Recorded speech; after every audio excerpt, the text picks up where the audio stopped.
My whole backyard is full of dog fennel and I can't kill it. How do I get rid of it? It's gotten out of hand. I read online it can spread from the base underground too. It blew in from a neighbor's wooded yard. I don't know what to do. This is Tyron, YouTube. Oh my goodness. Dog fennel. Yeah, he's got a problem, doesn't he? Dog fennel is pretty though. You know, I think it's pretty. You know. If you want a lawn, it is. Yeah, but if you want a lawn, and this is in backyard, of Yeah. course. So a couple of different options here, right?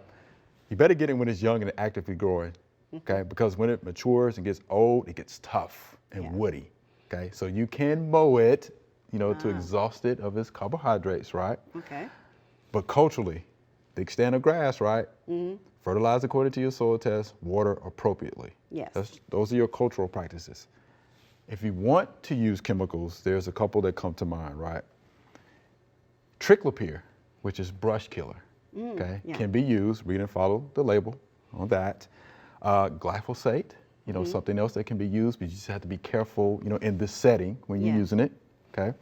And then thirdly, you can use something that contains 2,4-D, MCPP, or dicamba. Those are your three-way herbicides, right? Broadleaf weed killers, if you will, right? But that won't hurt your grass. But it will not hurt your grass, That right? one It won't, is the a last one. selective herbicide, Correct. right? So it will release your grasses and only controls broadleaf weeds, Yes. which dog fennel is, right? It does have an extensive root system, it's a matted root system. Yes. There's a field across from my home. Yeah, you try to pull it up, you better get all of those roots, because if not, it will come back. Thanks for watching the video. We hope you enjoyed. To subscribe, click below.